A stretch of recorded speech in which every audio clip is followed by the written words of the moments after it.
আসসালামু আলাইকুম। Mohammad Faisal official channel পক্ষ থেকে স্বাগতম। তো এই ভিডিওতে আমি আপনাদের একটা এররের ফিক্সড করে দেখাবো।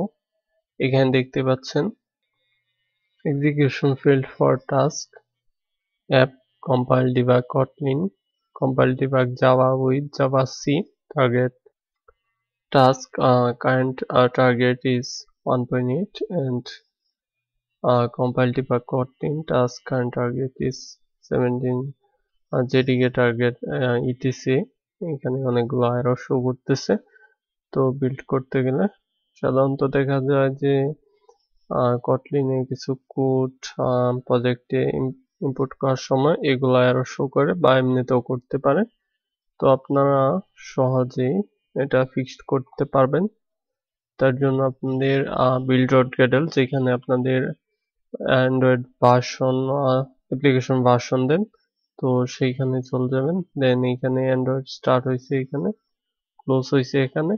তো অ্যান্ড্রয়েডের ভিতরে যে কোনো এক জায়গায় এটা আপনার দিতে হবে। ইকুয়ালের দরকার পড়বে না। আর লেটেস্ট অ্যান্ড্রয়েড স্টুডিও হলে বা লেটেস্ট প্রজেক্ট হলে ইকুয়াল অ্যাড করে নেবেন। আর নতুন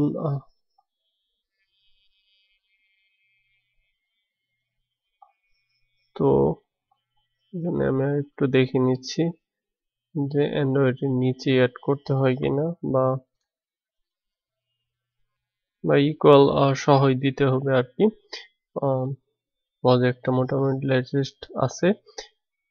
তো এরপরে আপনারা সিঙ্ক করলে সিঙ্ক হয়ে যাবে। আমি আবার দেখাচ্ছি, মানে ইকুয়াল ছাড়া যে সময় সিঙ্ক করলাম সে সময় একটা এরর শো করলো ওই লাইনে, তাই ইকুয়ালটা মাস্ট দিতেই হবে। তো এরপরে সিঙ্ক করলাম, এরপর কোনো এরর নাই। আর আশা করি এবার আমি ইজিলি বিল্ডও করতে পারবো। দেখি কোনো এরর শো করে কিনা। একটু অপেক্ষা করতে হবে। অবশ্যই নেট কানেক্টটা দিয়ে নেবেন। তো আশা করি যে আর কোনো এরর দেখাবে না, বিল্ড হয়ে যাবে। এই তো সাকসেসফুলি ভাবে বিল্ড হয়ে গেল।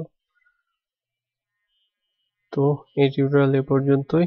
নেক্সট আমি কিন্তু লেটেস্ট অ্যান্ড্রয়েড স্টুডিওতে যে অনেকগুলো চেঞ্জ আসছে, যেমন এখানে লাইব্রেরির সামনে ডাবল কোটেশন দিয়ে অ্যাড করতে হয়। কিভাবে অ্যাড করতে হয় কিছুটা এক্সাম্পল আপনাদের দেখাচ্ছি। প্রথম ডাবল কোটেশন, লাস্টে ডাবল কোটেশন, দেন ফার্স্ট ব্র্যাকেটের মাঝখানে এইভাবে লাইব্রেরি অ্যাড করতে হয়। এইভাবে অ্যাড করবেন। যেমন এইখানে আমি একটা প্রজেক্টে কাজ করছিলাম, তো সেইটার build.gradle এখানে ওপেন রাখছি। নতুন যে চেঞ্জগুলো আসছে এইরকম ভাবে লাইব্রেরি অ্যাড করতে হবে, এটা আপনাদের জানিয়ে রাখলাম। আরো বেশ কিছু চেঞ্জ আসছে, তো নেক্সট টাইম সেগুলো নিয়ে ডিসকাস করা ট্রাই করবো। আল্লাহ হাফেজ।